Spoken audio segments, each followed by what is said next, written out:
so many kindness heroes. The one that sticks out the most, I would say, is my grandma. And my grandma, she is no longer with us, but she was just this beautiful soul and really made such a difference in my childhood. She was the person that showed me unconditional love and support, just all the time. And what I remember the most about her was her smile. And when I was a child, there weren't as many smiles, but my grandma always showed me those smiles. Like, I was searching for smiles as a child, and she would provide those smiles for me. Every time I saw her, it was like this warm hug of support. And so as the years went on, I just loved going to her house. When she suffered from dementia about 10 years ago. And I remember the last time I saw her, she kind of struggled to remember who I was, but she still had her smile with her. She still had that beautiful smile, and she was my kindness hero. Welcome to the Kindness Factor podcast, sharing life-changing personal stories of the transformational impact of deep kindness. Hosted by Dr. Elia, the happiness doctor. And Randy McNeely, Captain Kindman. Good morning, my friends. Welcome to another episode of the Kindness Factor podcast. I'm one of your co-hosts, Randy McNeely, Captain Kindman. On this podcast, we share transformative stories of kindness, because kindness delivers the love that reaches hearts and changes lives. And we really appreciate you taking the time to be with us today. And just as a quick reminder, it's a big help for us to be able to get great guests and expand our kindness reach across the globe. If you'll take the time to like and subscribe to this channel if you're watching on YouTube, or if you're listening on your favorite podcast platform, if you'll take just a minute to stop by and leave us a review or even give us some love through some stars. Thank you so much again for joining us today, and we look forward to introducing you to our next amazing guest. Good morning, good afternoon, or good evening, my wonderful friends. Welcome to another episode of the Kindness Factor podcast. I'm Randy McNeely, Captain Kindman, one of your co-hosts, joined by the amazing Dr. Elia Gourgouris, the happiness doctor, our other co-host. Elia, where are you coming to us from? Coming from my happy place in my hometown in Greece, Gallic City. So, yeah, he's got that wonderful tan going. He's got the smile on his face. You know, he's home and happy. Well, and we are just thrilled today to have an amazing lady named Valerie Probstfeld. Now, Valerie, am I pronouncing your last name correctly? It's Probstfeld. Probstfeld, Valerie Probstfeld. Yes. So sorry about that, Valerie. I just slaughtered your name. That's okay. She is an amazing healthcare provider that has a passion for motherhood. In fact, she has a book that's going to be coming out in May called To Mamas to Love. Is that correct? Yes, correct. I'm super excited. Well, we're excited to hear a little bit more about that today. And she's got her master's degree from Yale University, a bachelor's from Bradley University, and she's an experienced nurse practitioner, which her experience includes pediatric neurology, general pediatrics, primary care, and prevention health.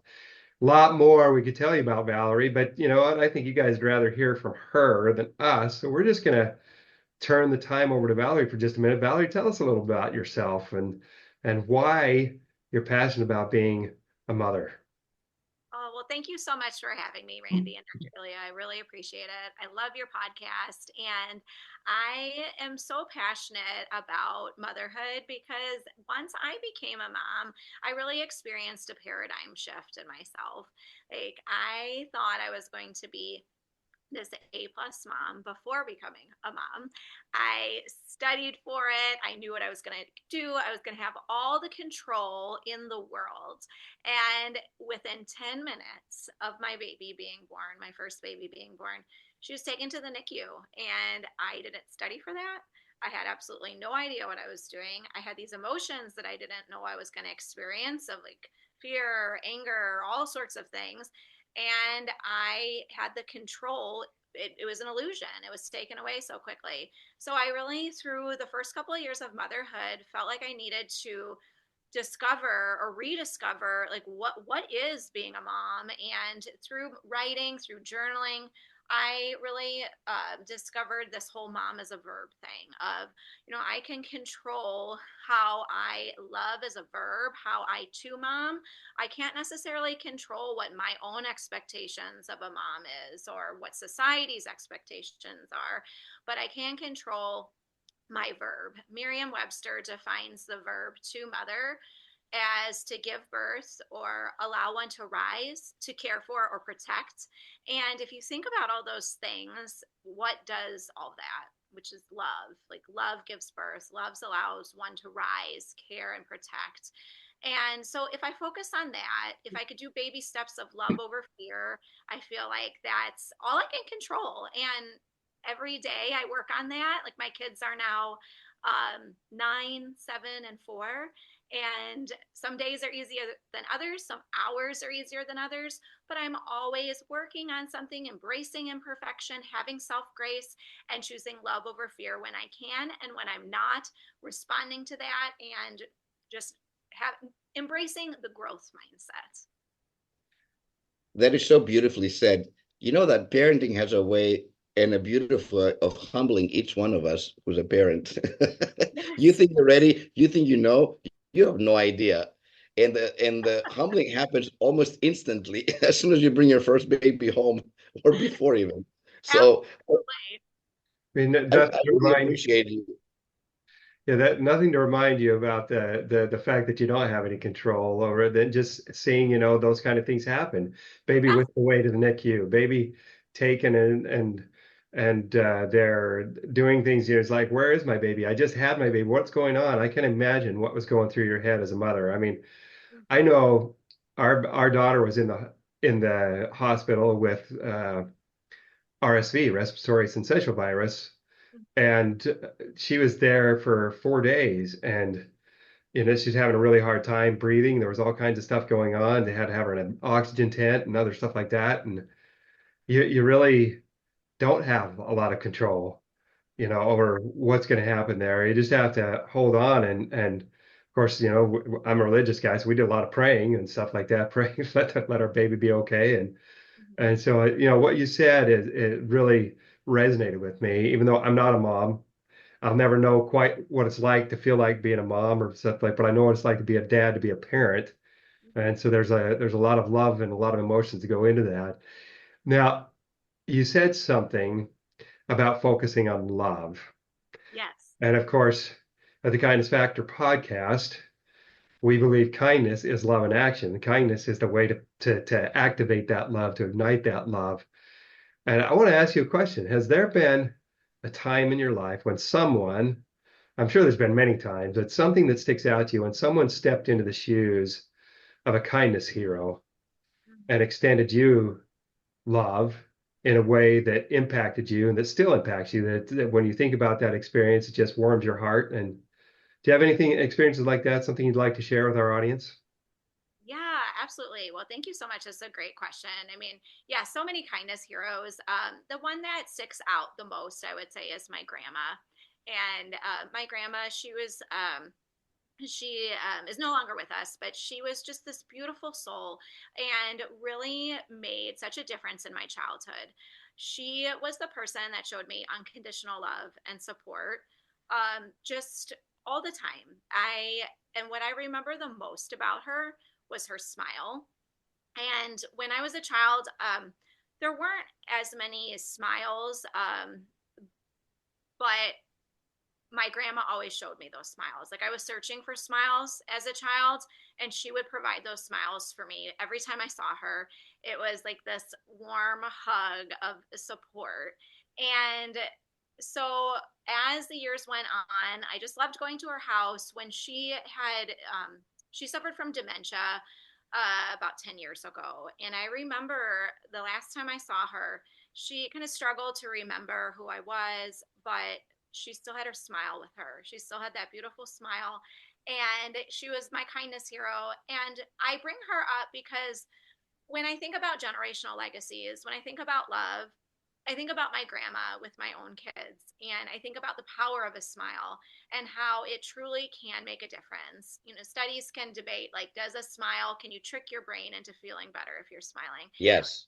Yeah, it's so fascinating. I love neuroscience and all that. I think that's so cool. And I think that it really started with my grandma. And when I think about her, I smile, then I feel better. And I feel like that's contagious with my kids. And so I would say she's my kindness hero. And I just love her so much. Well, can I just say, your smile lights up the room. Oh, thank you so much. I It really appreciate does. Go ahead, Elia.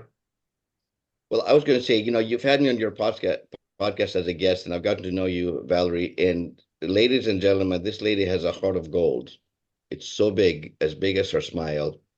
And you know, you're a nurse professionally. You're a mother of three little kids under the age of 10. Mhm.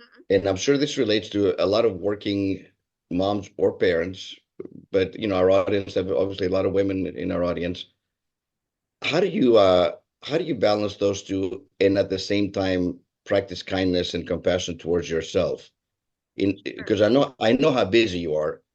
What fills your bucket? What do you do in terms of self-care and like kindness to self in essence? Yeah, that's a great question. I mean, I think really a lot of it is having self grace and embracing imperfection and knowing that I don't have to be perfect. I take every kind of, at least when I'm cognizant of it. I just kind of like just try to give myself grace and support, and also showing that to my kids and knowing that when you fill your own cup up, it then you can pour that to other people. Like if you're filling your cup, it helps others. And for me, what fills my cup up is going out into nature. Like I'm in the Chicagoland Okay. area, and so right now it's the beginning of spring, and I just love getting outside, even if it's winter. Like I will just dress the way, like just dress with more layers or something, but try to get outside. And I involve my kids in that almost in like a double dipping type way. Like I read a book one time about how can you double dip? How can you fill your own cup, but also you can maybe include your kids on a walk. Maybe we can, my oldest daughter one time suggested trying to find hearts on a walk, and it was so much fun. Like we went and found hearts with walnuts. They have like little heart shapes, and it really like changed my perspective. But also, I was filling my cup up at the same time by exploring, getting outside. So those little things really make a difference. But also, I would say not to be hard on myself when I just feel like I don't know, maybe like I think now I'm like, well, maybe I just need to go to bed early tonight or do something, or like maybe tomorrow's another day. Let me put this away. And again, that takes practice. That takes so much. Feel like we all think that we need to be perfect. Moms are not moms. Like we all feel like we have to be this certain facade and, on social media or whatever that is. But I just wish we could just all be real with each other and say, you know what, it's okay not to be perfect. It's okay to show that life can be hard sometimes. It can be challenging, but we can help each other through kindness, through love to get through it. And it's more enjoyable along the way, that way, in my opinion. That's I so love embracing imperfection. Yes. My biggest takeaway so far from what you said is that phrase that keeps ringing in the back of my head. Mm, well. yes. I love what you shared about double dipping. I can't help but think of my dear mother. My mom used to love when we were kids, she'd take us out on walks and point out all the flowers, the daisies, the pansies, the black-eyed Susans, the roses, the peonies, whatever it was, she pointed out to us. And then of course when we came to rose bushes, she loved roses and she taught me to love roses. She always stopped and said, let's smell the roses and learn a lesson from this. Remember in life, it's the to smell the roses. In other words, look for the things that really matter and take time to appreciate them. And so that filled her up, and at the same time she was filling us up. So I love that. It totally brought back those good memories. And I was thinking about something you said earlier about smiling and about how you're sharing that smile with your kids.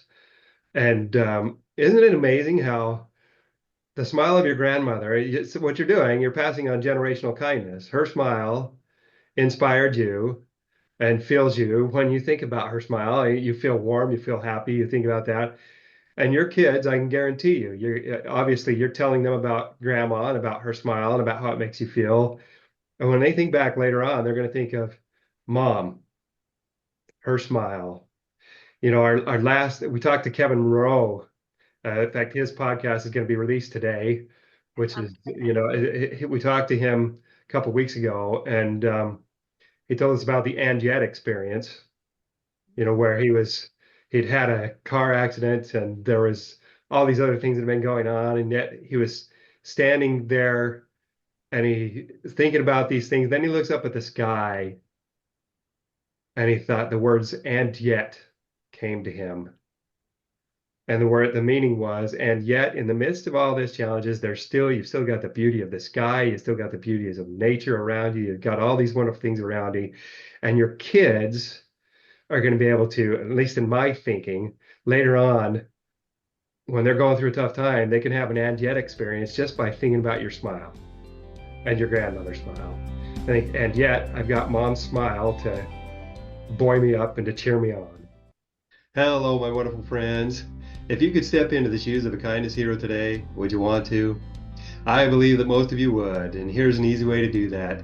Simply watch this little video clip by Kindness Worldwide, and if it resonates, stop by their website today, www.kindnessworldwide.org, and make a donation to support their wonderful mission to bring cultures of kindness to communities throughout the world.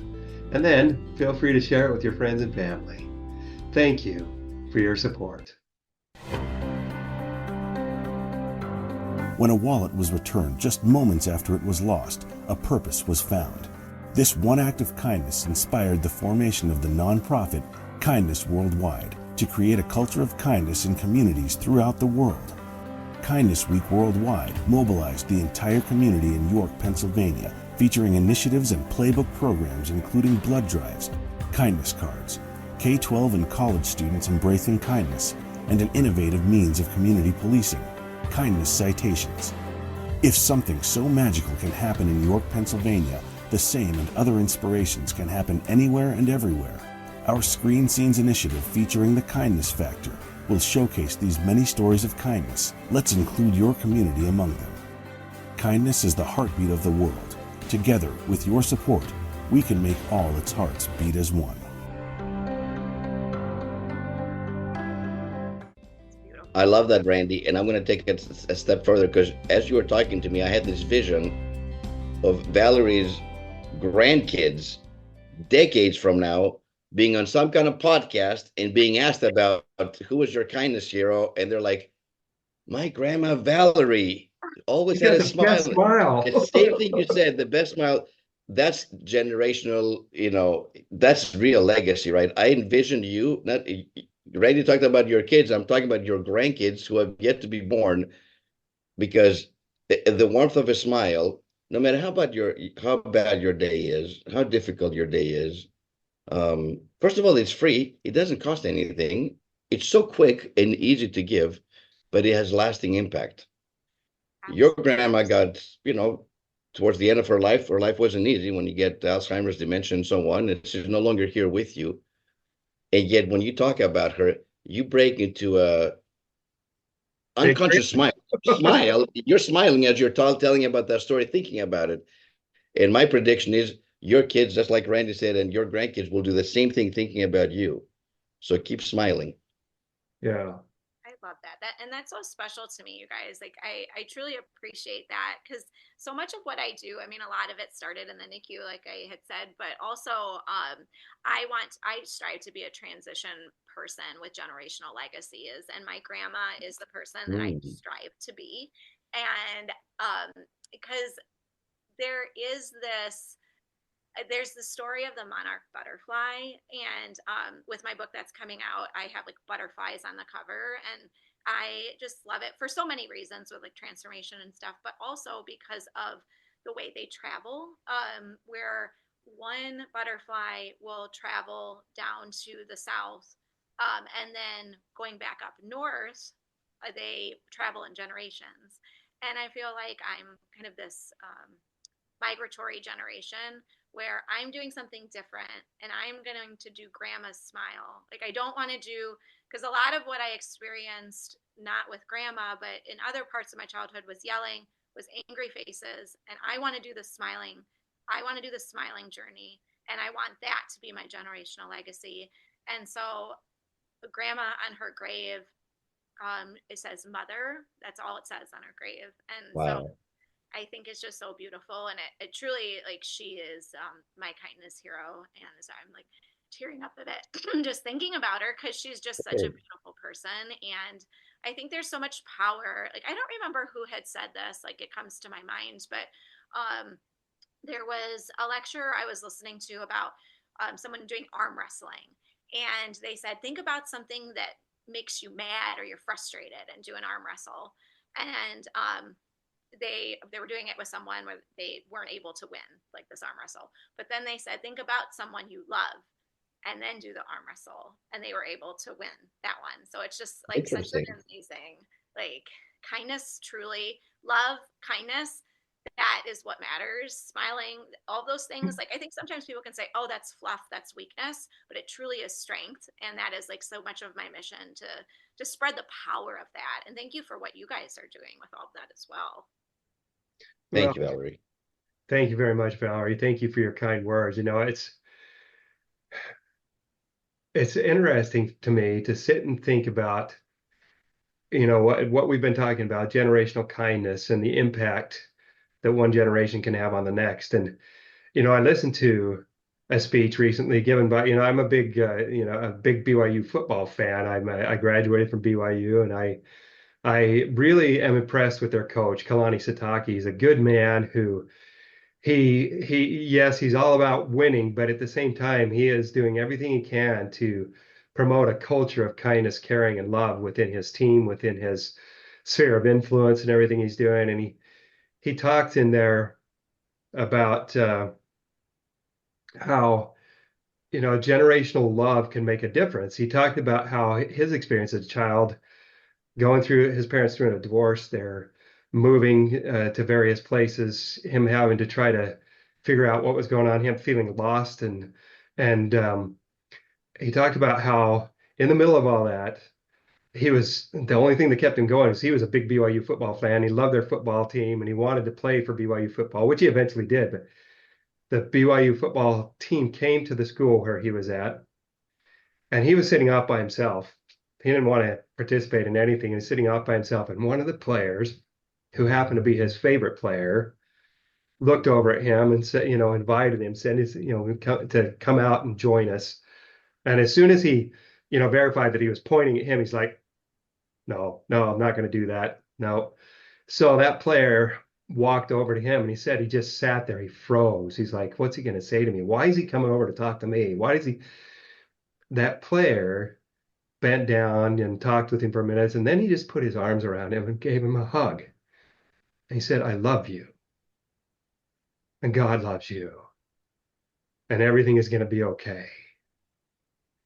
And he hasn't forgotten that experience. That experience has stuck with him for, you know, he was 9 years old then, he's 40-something years old now.